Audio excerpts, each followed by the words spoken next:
The Story of Civilization, Volume 6, The Reformation, by Will Durant, Part 2, continued, Cassette 9, Side 1. The Protector was accused of having encouraged the revolt by his outspoken sympathy with the poor. He was branded also with failure in foreign affairs, for France was now besieging Bologna. He was justly accused of allowing corruption among governmental personnel, of debasing the currency, of augmenting his own fortune, of building his sumptuous Somerset house amid the near bankruptcy of the nation. Warwick and Southampton led a move to unseat him. The majority of the nobles, who could pardon his wealth but not his tenderness for their peasants, seized the opportunity for revenge. On October 12, 1549, the Duke of Somerset was paraded as a prisoner through the streets of London and was shut up in the Tower. 2. The Warwick Protectorate, 1549 to 1553. By the standards of the time, Somerset's enemies were lenient. He was deprived of such property as he had acquired during his regency. On February 6, 1550, he was released. In May, he was restored to membership in the Royal Council, but Warwick was now protector of the realm. He was a frank Machiavellian. Himself inclined to Catholicism, he adopted a Protestant line because his rival Southampton was the accepted leader of the Catholics, and the majority of the nobles were financially wedded to the new creed. He had learned well the art of war, but he knew that with a bankrupt government and an impoverished people, he could not hold Bologna against a France having twice the resources of England. He surrendered the town to Henry II and signed an ignominious, inescapable peace in 1550. Under the domination of landlords, noble or common, Parliament in 1549 passed legislation fearfully punishing the rebellion of the peasants. Enclosures were sanctified by express law. The taxes that Somerset had imposed on sheep and wool to discourage enclosures were repealed. Severe penalties were prescribed for workers who combined to raise their wages. Assemblies gathering to discuss a lowering of rents or prices were declared illegal. Persons attending them were to forfeit their property. Robert Kett and his brother were hanged. Poverty increased, but the almshouses that had been swept away by the religious revolution were not replaced. Sickness became endemic, but hospitals were abandoned. The people were famished, but the currency was again debased, and prices soared. The once sturdy yeomanry of England were perishing, and the poorest of the poor were sinking into savagery. Religious chaos rivaled economic anarchy. The majority of the people remained Catholic, but the victory of Warwick over Southampton left them leaderless, and they felt the weakness of those who stand for the past. The collapse of the spiritual and moral authority of the priesthood, together with the instability and corruption of the government, allowed not only a growth of immorality, but a bedlam of heresies that frightened Catholics and Protestants alike. John Clement, in 1556, described the wonderful sort of sects swarming everywhere, not only of papists, but also of Arians, Anabaptists, and all other kind of heretics, some denying the Holy Ghost to be God, some denying original sin, some denying predestination, innumerable such like too long to be recited. Roger Hutchinson, circa 1550, wrote of Sadducees and libertines, or freethinkers, who say that the devil is nothing but a filthy affection of the flesh, that there is neither place of rest nor pain after this life, that hell is nothing but a tormenting and desperate conscience, and that a joyful, quiet, and merry conscience is heaven. And John Hooper, Protestant Bishop of Gloucester, reported that there are some who say that the soul of a man is no better than the soul of a beast, and is mortal and perishable. There are wretches who dare in their conventicles not only to deny that Christ is our Savior, but to call that blessed child a mischief-maker and deceiver. Utilizing the liberty that had been granted by Somerset, a reckless fringe among the Protestants satirized the old religion heartlessly. Oxford students parodied the Mass in their farces, chopped missals to pieces, snatched consecrated bread from the altar, and trampled it underfoot. London preachers called priests imps of the whore of Babylon, that is, the Pope. Businessmen met for conference in St. Paul's. Young gallants gathered there, fought, and slew. The new protectorate was now definitely Protestant. Reformers were named to bishoprics, usually on condition that they transfer part of the episcopal manor to the courtiers responsible for their appointment. Parliament in 1550 ruled that all paintings and statues were to be removed from any church in England except the monumental figures of kings or nobles who had never been taken for saints. And all prayer books except that of Cranmer were to be destroyed. Vestments, copes, and altar textiles were confiscated, sold, or given away, and soon graced the homes of the nobility. An order of council confiscated to the treasury all plate remaining in the churches after 1550. Later, Parliament appropriated for the government the coins in the poor boxes of the churches. Further funds were found for the government or its personnel by cancelling scholarships for poor students and suppressing the regius, or state-supported professorships, established at the universities by Henry VIII. The Parliament of 1552 recommended celibacy to the clergy, but permitted them to marry if chastity proved irksome. Religious persecution, so long of heretics by Catholics, was now in England, as in Switzerland and Lutheran Germany, of heretics and Catholics by Protestants. Cranmer drew up a list of heresies which, if not abjured, were to be punished with death. They included affirmation of the real presence in the Eucharist, or the ecclesiastical supremacy of the Pope, and denial of the inspiration of the Old Testament, or the two natures in Christ, or justification by faith. Joan Bocher of Kent went to the stake for questioning the Incarnation in 1550. To Ridley, Protestant Bishop of London, who begged her to recant, she said, "Not long ago you burnt Anne Askew for a piece of bread," for denying transubstantiation. "Yet came yourselves to believe the doctrine for which you burnt her, and now you will burn me for a piece of flesh," referring to the phrase in the fourth Gospel, "The Word was made flesh." "And in the end you will believe this also." Only 2 heretics were burned in Edward's reign. However, many Catholics were imprisoned for hearing Mass or openly criticizing the currently orthodox creed. Obstinately Catholic priests were deposed from their posts, and some were sent to the Tower. Gardiner, still there, was offered freedom if he would consent to preach the Reformed faith. Refusing, he was removed to a meaner lodging in the Tower and was deprived of paper, pen, and books. In 1552, Cranmer issued his second Book of Common Prayer, which denied the real presence, rejected the sacrament of extreme unction, and otherwise revised the first book in a Protestant direction. Parliament now passed a second Act of Uniformity, which required all persons to attend regularly and only religious services conducted according to this Book of Common Prayer. 3 violations of this act were to be punished with death. In 1553, the Royal Council promulgated 42 Articles of Religion drawn up by Cranmer and made them obligatory on all Englishmen. While virtue and orthodoxy became law, the Warwick Protectorate was distinguishing itself, in a corrupt age, by its corruption. This did not prevent the malleable young Edward from making Warwick Duke of Northumberland on October 4, 1551. A few days later, the Duke atoned for an act of political decency, the release of Somerset, by charging his predecessor with an attempt to re-establish himself in power. Somerset was arrested, tried, and convicted, chiefly on evidence given by Sir Thomas Palmer. An order of the king was forged to call for Somerset's execution, and on January 22, 1552, he met his death with courage and dignity. Northumberland, when he in turn faced execution, confessed that through his means Somerset had been falsely accused, and Palmer, before his death, confessed that the evidence he had sworn to had been invented by Northumberland. Rarely in English history had an administration been so unpopular. Protestant clergymen, who had praised the new protector in gratitude for his support, turned against him as his crimes increased.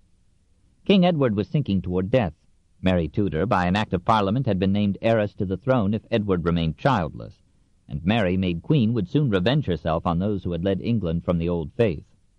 Northumberland felt that his life was in jeopardy. His one comfort was that his agents had formed Edward to his obedience. He induced the dying king to settle the crown upon Lady Jane Grey, daughter of the Duke of Suffolk and granddaughter of Henry VIII's sister. Moreover, Jane had recently married Northumberland's son. Edward had not, like his father, received parliamentary authority to name his successor. Nearly all England took Princess Mary's accession as inevitable and just, and Jane protested that she did not want to be queen. She was a woman of unusual education. She wrote Greek, studied Hebrew, and corresponded with Bullinger in Latin as good as his own. She was no saint.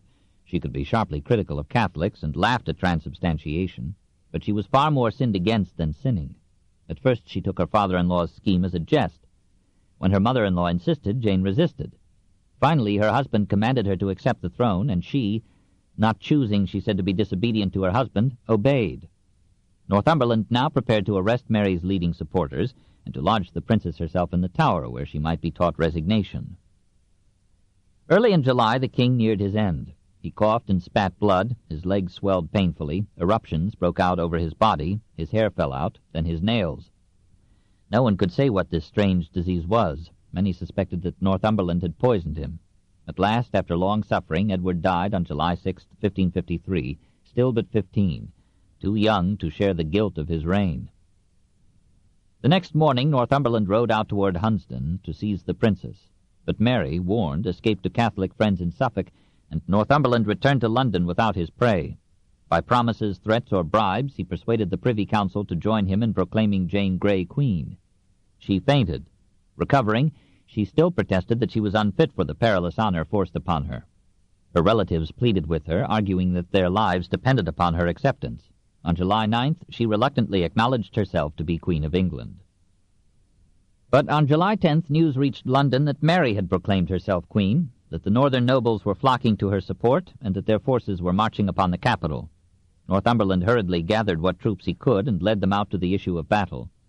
At Bury, his soldiers told him that they would not take another step against their lawful sovereign. Crowning his crimes, Northumberland sent his brother with gold and jewels and the promise of Calais and Guienne to bribe Henry II of France to invade England. The Privy Council got wind of the mission, intercepted it, and announced allegiance to Mary. The Duke of Suffolk went to Jane's room and informed her that her 10-day reign was over. She welcomed the news and asked innocently might she now go home. But the council, which had sworn to serve her, ordered her confined in the Tower. There, soon, Northumberland too was a prisoner, praying for pardon but expecting death. The council sent out heralds to proclaim Mary Tudor queen. England received the tidings with wild rejoicing. All through that summer night bells caroled and bonfires blazed. The people brought out tables and food and picnicked and danced in the streets. The nation seemed to regret the Reformation, and to look with longing upon a past that now could be idealized since it could not return. And truly the Reformation had as yet shown only its bitterest side to England, not a liberation from dogma, inquisition, and tyranny, but their intensification. Not a spread of enlightenment, but a spoliation of universities and the closing of hundreds of schools. No enlargement of kindness, but almost an end to charity and carte blanche to greed. No mitigation of poverty, but such merciless grinding of the poor as England had not known for centuries, perhaps had never known. Almost any change would be welcome that would eliminate Northumberland and his crew. And poor Princess Mary, who had won the secret love of England by her patience in 22 years of humiliation, surely this chastened woman would make a gentle queen. 3. The Gentle Queen, 1553 to 1554. To understand her, we should have had to live with her the tragic youth during which she had hardly ever tasted happiness. She was scarcely 2 in 1518 when her father took to mistresses and neglected her grieving mother, 8 when he asked for an annulment of his marriage, 15 when her parents parted and mother and daughter went into a separate exile. Even when the mother was dying, the daughter was forbidden to go to her. After the birth of Elizabeth in 1533, Mary was declared a bastard and was shorn of her title of princess. The imperial ambassador feared that Anne Boleyn would seek the death of her daughter's rival for the throne. When Elizabeth was moved to Hatfield, Mary was compelled to go and serve her there and to live in the worst room of the house. Her servants were taken from her and were replaced by others, subject to Miss Shelton of Hatfield, who, reminding her that she was a bastard, said, "If I were in the king's place, I would kick you out of the king's house for your disobedience," and told her that Henry had expressed his intention to have her beheaded. All that first winter at Hatfield, in 1534, Mary was ill, her nerves shattered with contumely and fear, her body and soul not unwillingly near death. Then the king relented and spared her some casual affection, and for the remainder of the reign her position eased. But as the price of this hard graciousness, she was required to sign an acknowledgment of Henry's ecclesiastical supremacy, her mother's incestuous marriage, and her own illegitimate birth. Her nervous system was permanently affected by these experiences. She was subject to a heart complaint, and she remained in frail health till the end of her life. Her courage returned when, under the Somerset protectorate, Parliament declared her heiress apparent to the throne. Since her Catholic faith, bred into her childhood with Spanish fervor, and strengthened by her mother's living and dying exhortations, had been a precious support in her griefs, she refused to abandon it when she hovered on the edge of power. And when the King's Council bade her cease hearing Mass in her rooms in 1549, she would not obey. Somerset connived at her resistance, but Somerset fell, her brother the King approved the order, and 3 of her servants, for ignoring it, were sent to the Tower in 1551. The chaplain who had said Mass for her was taken from her, and she finally agreed to forego the beloved ritual. Her spirit broken, she begged the imperial ambassador to arrange her escape to the continent. The cautious emperor refused to sanction the plan, and it fell through.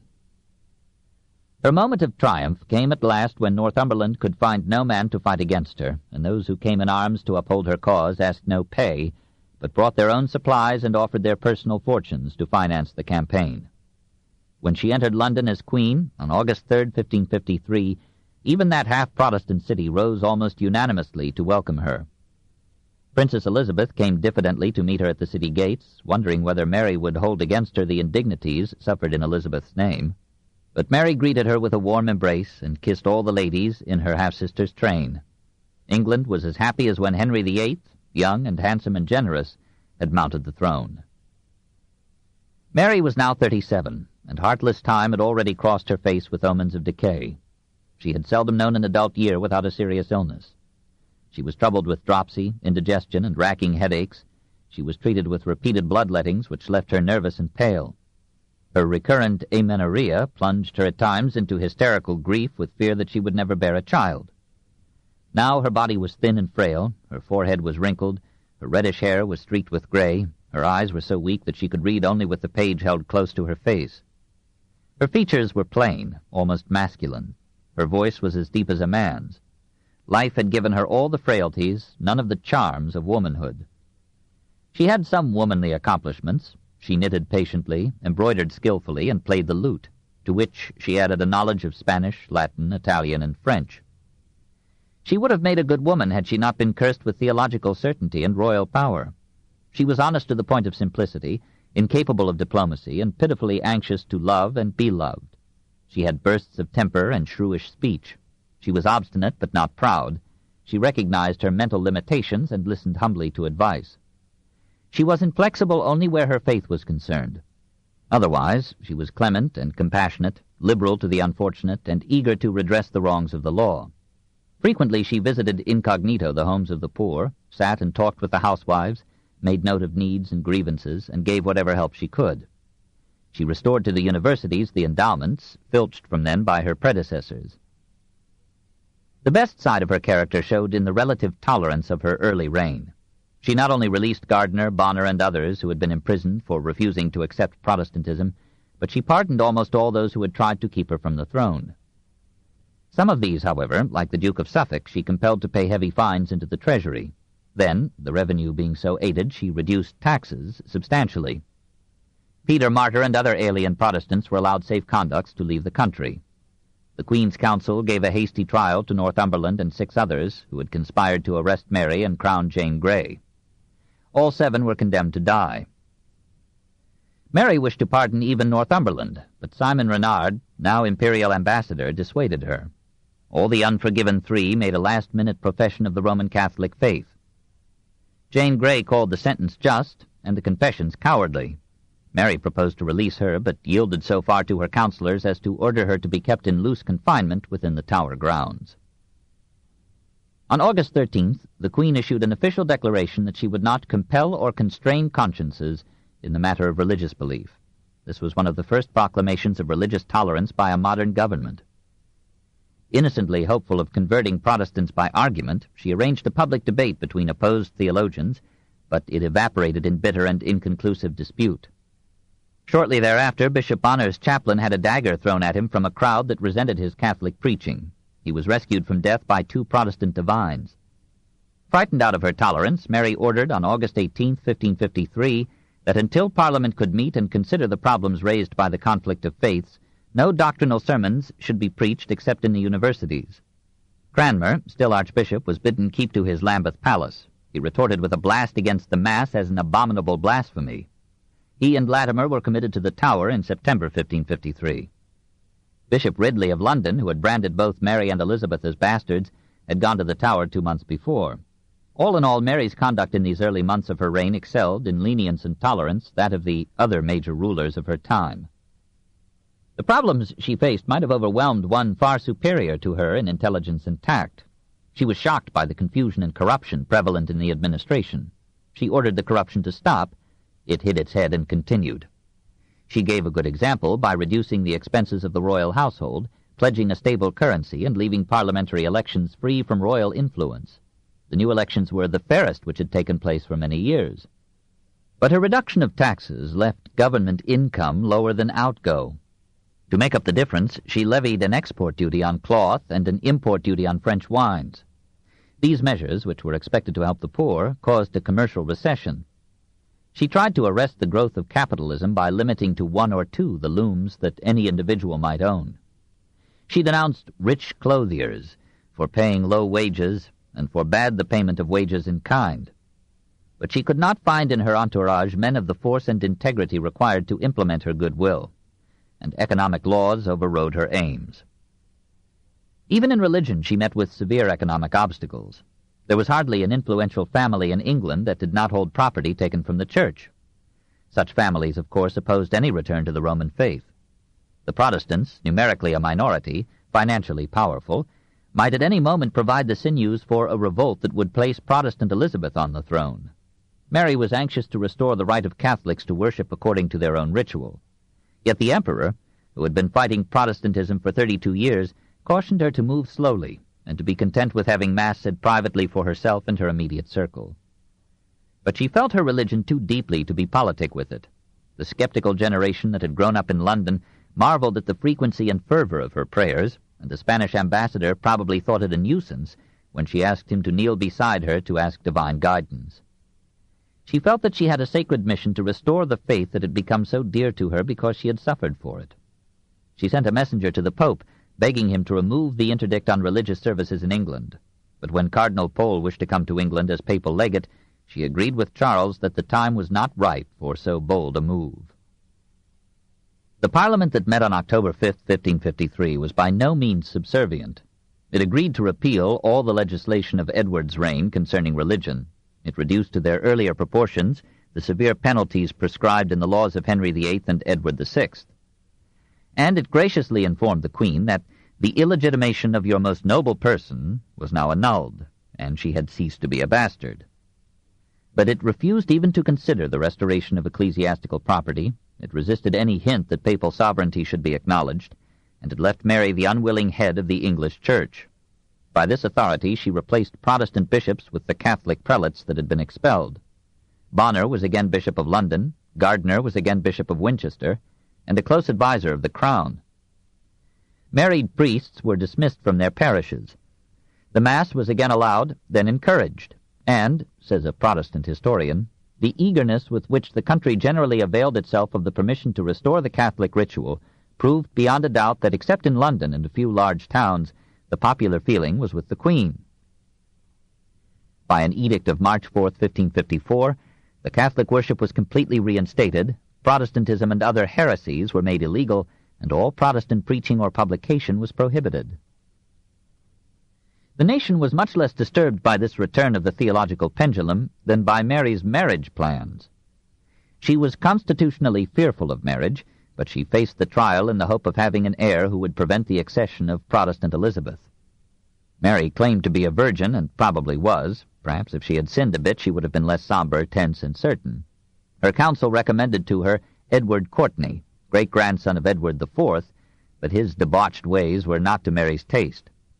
Rejected, he schemed to marry Elizabeth, depose Mary and enthrone Elizabeth, and rule England through her, never dreaming how little chance he had of dominating that virile lady. Charles V offered Mary his son Philip, to whom he was about to bequeath all but the imperial title, and he pledged the Netherlands as a gift to any male issue of the marriage. Mary thrilled at the thought of having as her husband the ruler of Spain, Flanders, Holland, Naples, and the Americas, and her half-Spanish blood warmed at the prospect of a political and religious union of England with Spain. She modestly suggested that her greater age, 10 years above Philip's, was a barrier. She feared that her faded charms would not suffice his youthful vigor or imagination. She was not even sure that she would know how to make love. For his part, Philip was reluctant. His English agents reported that Mary was a perfect saint who dressed badly. Could not something more alluring be found among the royal families of Europe? Charles persuaded him by pointing out that the marriage would give Spain a strong ally against France and precious support in the Netherlands, which were bound to England commercially. Perhaps Protestantism in Germany could be suppressed by the united action of Spain, France, and England as Catholic states, and the union of the Habsburgs and the Tudors would constitute a power capable of giving Western Europe a generation of compulsory peace. The Queen's Council and the English people recognized the force of these considerations, but they feared that the marriage would make England an appendage of Spain and would involve England in recurrent wars against France. Charles countered by offering, in his son's name, a marriage contract by which Philip should bear the title King of England only so long as Mary lived. She was to retain sole and full authority over English affairs. She was to share all of Philip's titles, and if Don Carlos, Philip's son by an earlier marriage, died without issue, Mary or her son was to inherit the Spanish Empire. Moreover, added the astute emperor, Mary was to receive £60,000 a year for life from the imperial revenues. All this seemed generous enough, and with a few minor provisions, the English council sanctioned the marriage. Mary herself, despite her modest timidity, looked forward to it eagerly. How long she had waited for a lover! But the people of England resented her choice. The Protestant minority, which was bearing up under suppression in the hope that Elizabeth would soon succeed a fragile and barren Mary, feared for its life if the power of Spain should stand beside Mary in enforcing the Catholic Restoration. Nobles rich in ecclesiastical property shivered at the thought of disgorging. Even Catholic Englishmen objected to putting upon the throne a dour foreigner who would doubtless use England for his own alien purposes. Protests were voiced everywhere in the land. The city of Plymouth, in panic, asked the King of France to take it under his protection. 4 nobles laid plans for an uprising to begin on March 18, 1554. The Duke of Suffolk, pardoned father of Jane Grey, was to raise Warwickshire. Sir James Croft was to lead his Welsh tenants. Sir Peter Carew would rouse Devonshire, and Sir Thomas Wyatt the Younger would lead the revolt in Kent. The elder Wyatt, the poet, had secured a mass of church lands, which his son was loath to surrender. The conspirators made the mistake of confiding their plans to Courtenay, whose task was to secure Elizabeth's cooperation.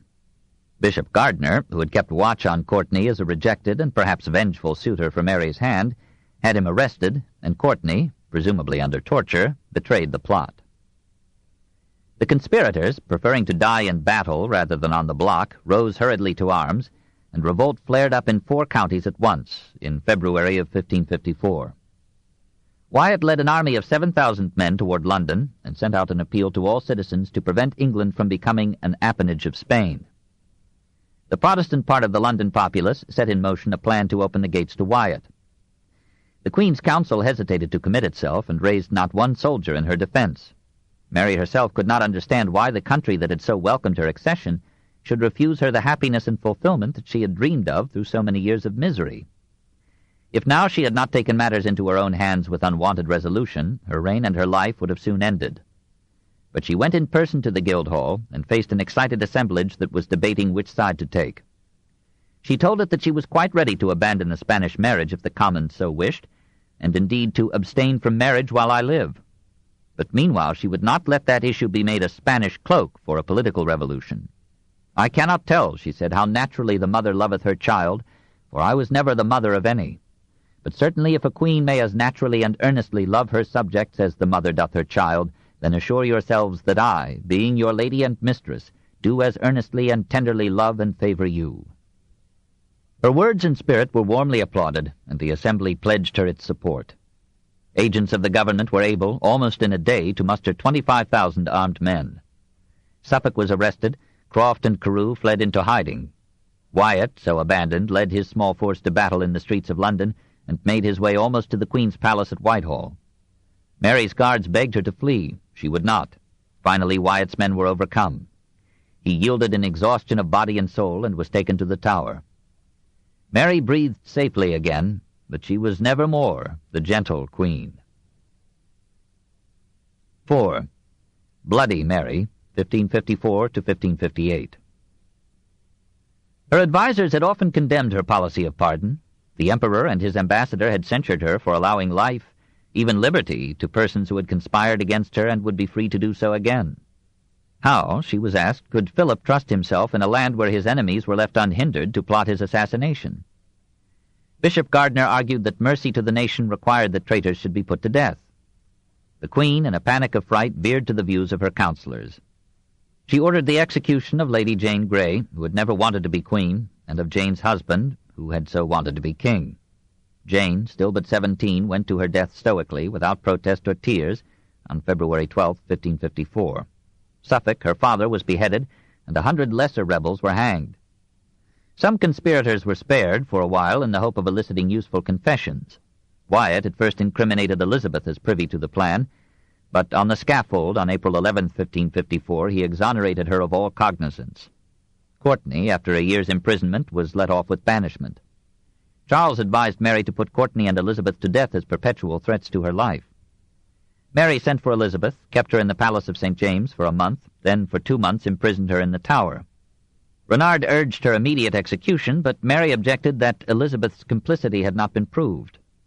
During these fateful months, Elizabeth's life hung in the balance, and this terror helped to form her character to suspicion and insecurity, and was echoed in the severity of her later reign, when she had the same worry about Mary Stuart that Mary Tudor now had about Elizabeth. On May 11th, the future queen was moved to Woodstock, where she lived in loose confinement, but under watch. Fear that another plot might raise Elizabeth to the throne urged Mary on to marriage in the hope of motherhood. Philip was not so eager. Through a proxy in England, he married Mary on March 6, 1554, but he did not reach England till July 20th. The English were pleasantly surprised to find him physically and socially tolerable. A rather strange triangular face, sloping from a broad forehead to narrow chin, adorned with yellow hair and beard, but also a gracious manner, a ready wit, gifts for all, and no hint that he and his retinue considered the English to be barbarians.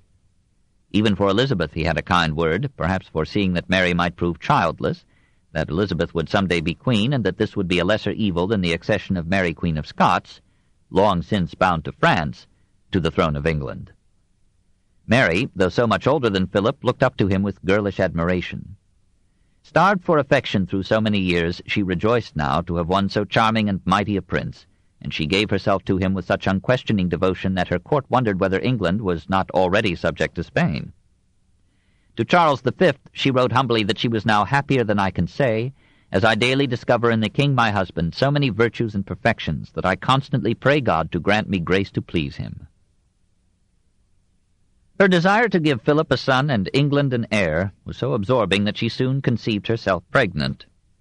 Her amenorrhea was now welcomed as a royal sign, and hope silenced the thought that that condition had often come to her before. Digestive disturbances were accepted as additional proofs of motherhood, and the Venetian ambassador reported that the queen's paps had swollen and given milk. For a long time Mary rejoiced in the thought that she too, like the poorest woman in her realm, could bear a child, and we cannot imagine her desolation when her doctors finally convinced her that her swelling was dropsy. Meanwhile, the rumor of her pregnancy had swept through England. Prayers and processions were arranged for her happy delivery. Soon gossip said that she had borne a boy. Shops closed for a holiday, men and women feasted in the streets, church bells rang, and a clergyman announced that the child was fair and beautiful, as became a prince. Broken with frustration and shame, Mary hid herself for months from the public view. She was in a measure consoled by the return of Cardinal Pole to England. Charles had detained him at Brussels because Pole had opposed the Spanish marriage, but now that this had been consummated, the imperial objections subsided. The cardinal, as papal legate, crossed the Channel on November 20th, 1554, to the land that he had left 22 years before, and the warm welcome given him by officials, clergy, and people attested the general satisfaction over renewal of relations with the papacy. He greeted Mary with almost the choicest phrase in his vocabulary. Ave Maria, gratia plena, Dominus tecum, benedicta tu in mulieribus. And he trusted that he might soon add, Blessed is the fruit of thy womb. When Parliament learned that Pole brought papal consent to the retention of confiscated church property by the present holders, all went merry as a wedding should. Parliament, on its knees, expressed repentance for its offences against the Church, and Bishop Gardiner, having confessed his own vacillation, gave the penitents absolution. The ecclesiastical supremacy of the Pope was acknowledged, his right to annats and the first fruits was reaffirmed, episcopal courts were re-established, and parish tithes were restored to the clergy. The old statutes against lollardry were renewed, and censorship of publications was returned from state to church authorities. After the turmoil of 20 years, everything seemed as before. Philip stayed with Mary 13 months, hoping with her for a child. When no sure sign of it appeared, he begged her to let him go to Brussels, where the planned abdication of his father required his presence. She consented sadly, went with him to the barge that was to take him down the Thames, and watched from a window till the barge disappeared, on August 28, 1555. Philip felt that he had done his duty through an arduous year of making love to a sick woman, and he rewarded himself with the full-blooded ladies of Brussels. Pole was now the most influential man in England. He busied himself with the reorganization and reform of the English Church. With Mary's help he restored some monasteries and a nunnery. Mary was happy to see the old religious customs live again, to see crucifixes and holy pictures again in the churches, to join in pious processions of priests, children, or guilds, to sit or kneel through long masses for the quick and the dead. On Maundy Thursday, 1556, she washed and kissed the feet of 41 old women, shuffling from one to the next on her knees, and gave alms to all. Now that hope of motherhood had gone, religion was her sustaining solace. But she could not quite resurrect the past. The new ideas had aroused an exciting ferment in city minds. There were still a dozen sects, clandestinely publishing their literature and their creeds. Mary was pained to hear of groups that denied the divinity of Christ, the existence of the Holy Ghost, the transmission of original sin. To her simple faith, these heresies seemed mortal crimes, far worse than treason. Could the heretics know better than her beloved cardinal how to deal with the human soul? Word came to her that one preacher had prayed aloud before his congregation that God would either convert her or soon remove her from the earth. One day a dead dog with a monastically tonsured head and a rope around its neck was thrown through a window into the Queen's chamber. In Kent, a priest had his nose cut off. It seemed unreasonable to Mary that the Protestant émigrés, to whom she had allowed safe departure from England, should be sending back pamphlets attacking her as a reactionary fool and speaking of the lousy Latin service of an idolatrous Mass. Some pamphlets urged their readers to rise in revolt and depose the Queen. A meeting of 17,000 persons at Aldgate on March 14, 1554, heard a call to put Elizabeth on the throne. Insurrections in England were planned by English Protestants abroad. Mary was by nature and habit merciful, till 1555. What transformed her into the most hated of English queens?